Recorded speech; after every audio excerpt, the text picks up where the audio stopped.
You can't caramelize anything in non-stick skillets. Okay, please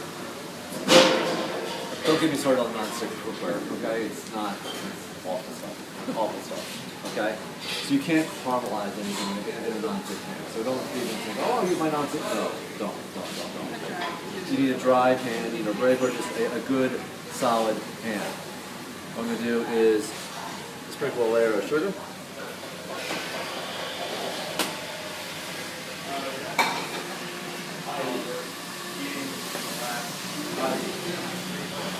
The fruits you're going to use, obviously you need to have something that has a reasonably firm consistency to it. Pears work really well, apples work really well, pineapple will work really well.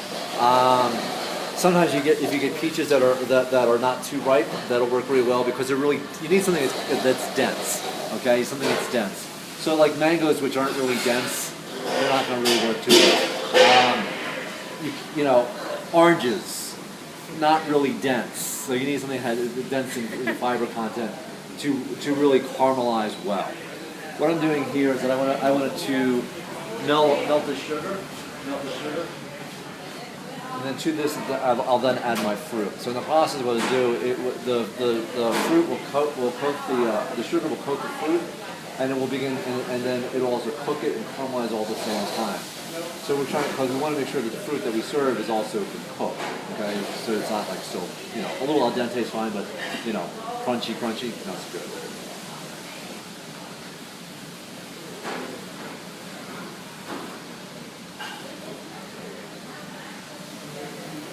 So essentially what I'm doing here is I'm making a dry caramel. So what it means is that the sugar will begin to melt along the outside edge, and then it'll start to melt on the interior.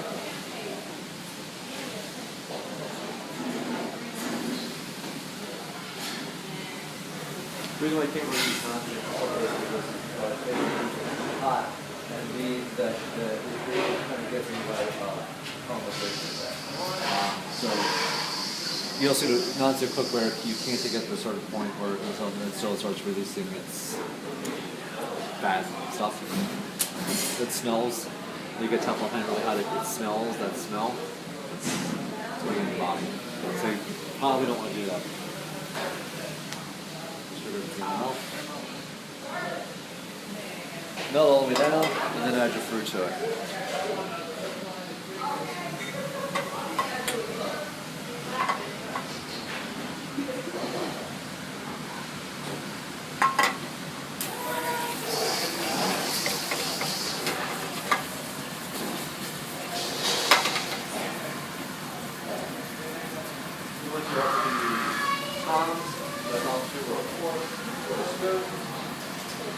Whatever you're most comfortable with, because this sugar is very, very hot, so be very careful with it.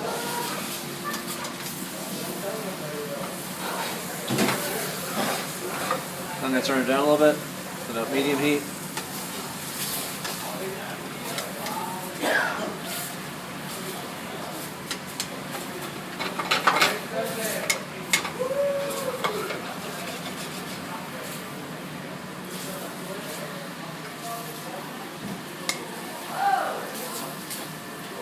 Maybe it's just a little too hot, so I'm just going to bring it over here.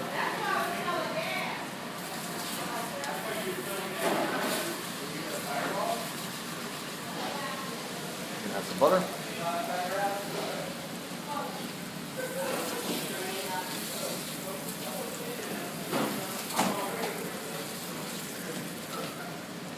More butter. Back on the heat.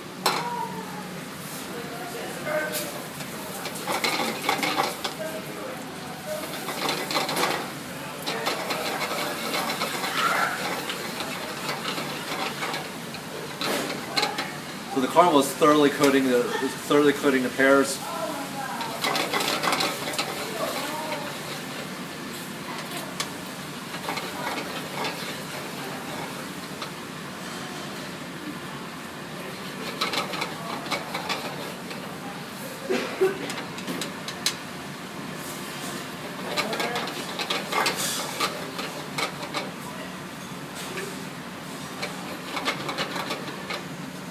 You can also do this with bananas, like bananas which are not ripe, which are kind of crunchy. They actually work really well.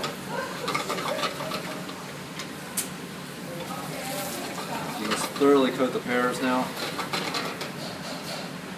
Right now I'm just starting to cook the pears a little bit, warm them all the way through. They're pretty ripe.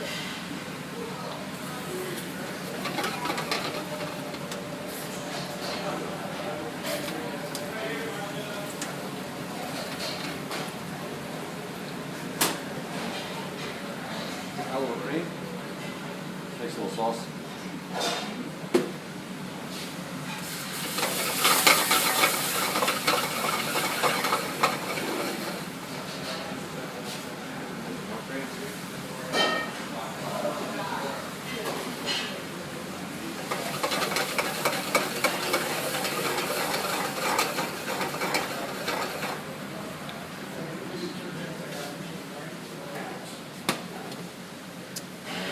That's about it. So the cream helps the cream and the caramel helps the cream and the butter helps loosen up the caramel. Kind of thoroughly coats them. Now someone was saying they really like the tart. They really like the tart to 10 because they like the puff pastry in the bottom. Okay, well, if you just made this of puff pastry, pâte brisée, caramelized some fruit a la minute, pour this on top of it, a little ice cream on top of that. Very quick and easy dessert, simple and easy.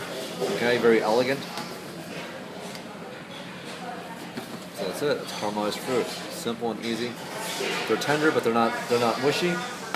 So we have pears there for everyone. So everyone just do